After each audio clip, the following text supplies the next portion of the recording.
നമ്മൾ ഇന്ന് സംസാരിക്കാൻ പോകുന്നത് ചരിത്രത്തിലെ തന്നെ ഏറ്റവും ശക്തയായ ഒരു സ്ത്രീയെക്കുറിച്ചാണ്. ത്യാഗത്തിന്റെയും അചഞ്ചലമായ വിശ്വാസത്തിന്റെയും കാലത്തെ അതിജീവിച്ച സ്നേഹത്തിന്റെയും കഥ, ഖദീജയുടെ കഥ. നമുക്ക് പ്രവാചകന്റെ തന്നെ വാക്കുകളിൽ നിന്ന് തുടങ്ങാം. കാരണം ഖദീജയുടെ കഥ വെറുമൊരു ചരിത്രമല്ല, അത് ദൈവത്താൽ അനുഗ്രഹിക്കപ്പെട്ട ഒരു വലിയ പ്രണയകഥ കൂടിയാണ്. ഈയൊരു വാചകത്തിൽ എല്ലാമുണ്ട്, അല്ലേ? അപ്പോ ഖദീജയുടെ ജീവിതത്തിലൂടെയുള്ള നമ്മുടെ ഈ യാത്രയില് 5 പ്രധാന ഘട്ടങ്ങളുണ്ട്. ആദ്യം നമ്മൾ അവരെ ഖുറേഷികളുടെ രാജകുമാരിയായി കാണും. പിന്നെ ത്വാഹിറയും അല്ലമീനും കണ്ടുമുട്ടുന്നത് എങ്ങനെയെന്ന് മനസ്സിലാക്കും. അതിനുശേഷം അവർ എങ്ങനെ ആദ്യത്തെ വിശ്വാസിനിയായി എന്ന് കാണും. തുടർന്ന് അവർക്ക് വാഗ്ദാനം ചെയ്യപ്പെട്ട ആ മുത്തുകളുടെ കൊട്ടാരത്തെക്കുറിച്ച് സംസാരിക്കും.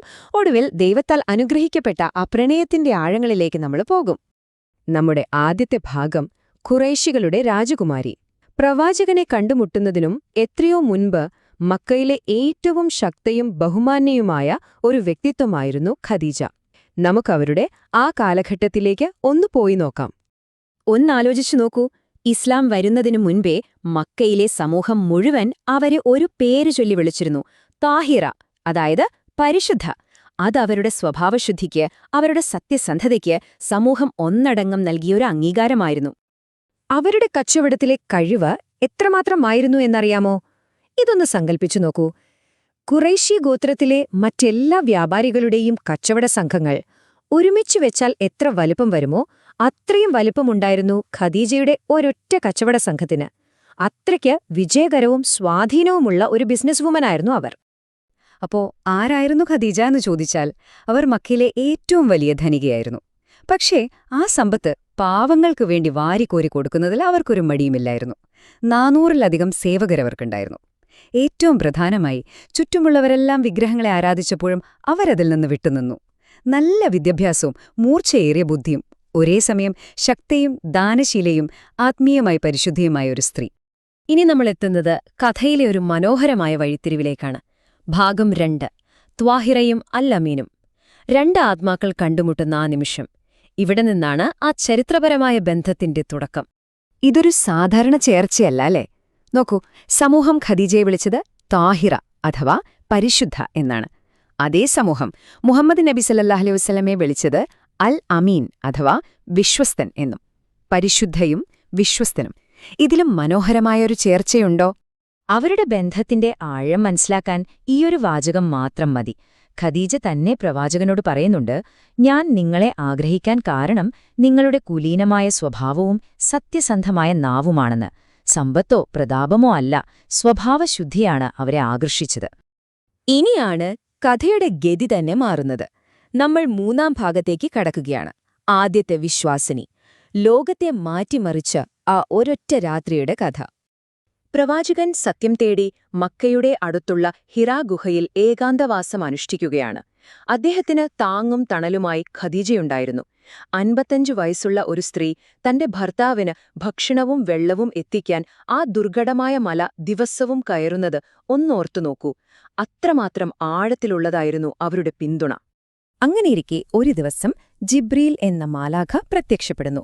പ്രവാചകനാകെ ഭയന്നുപോയി, ആകെ വിറച്ച് ആ മലയിറങ്ങി ഓടുകയാണ്. എങ്ങോട്ടേക്ക്? തനിക്ക് ഈ ലോകത്തെ ഏറ്റവും വിശ്വാസമുള്ള ഒരേ ഒരാളുടെ അടുത്തേക്ക്, തന്റെ ഖദീജയുടെ അടുത്തേക്ക്.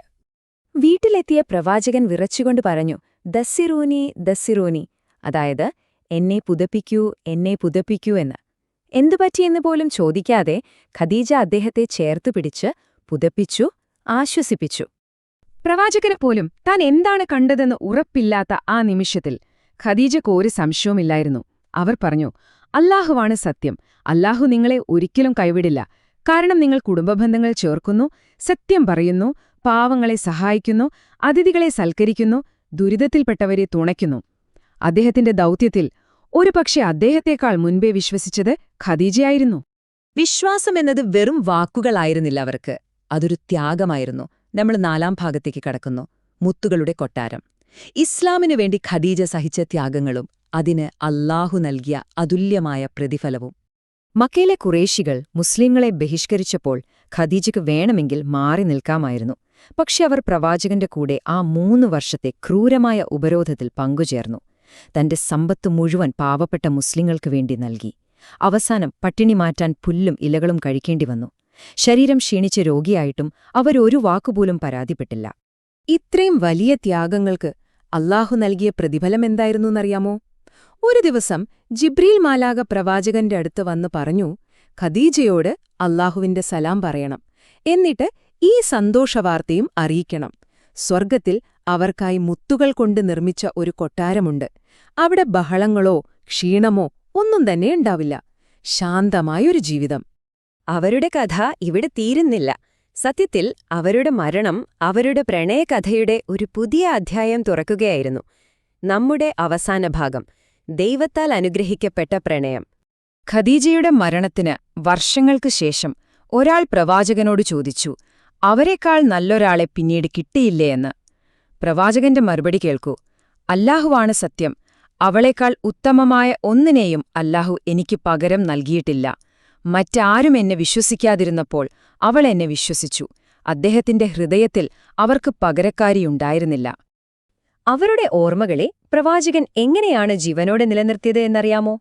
വർഷങ്ങളോളം ഖദീജയുടെ പഴയ കൂട്ടുകാരുടെ വീടുകളിലേക്ക് അദ്ദേഹം മാംസം കൊടുത്തയക്കുമായിരുന്നു. അവരുടെ സഹോദരിയുടെ ശബ്ദം കേൾക്കുമ്പോൾ അത് ഖദീജയെ ഓർമ്മിപ്പിക്കുന്നതിനാൽ അദ്ദേഹം സന്തോഷത്തോടെ എഴുന്നേറ്റു നിൽക്കുമായിരുന്നു. ഒരിക്കൽ അവർ മകൾക്ക് നൽകിയ പഴയൊരു മാല കണ്ടപ്പോൾ അദ്ദേഹം കരഞ്ഞുപോയി. സ്നേഹമെന്നത് അദ്ദേഹത്തിന് ഒരു സജീവമായ ഓർമ്മപ്പെടുത്തലായിരുന്നു.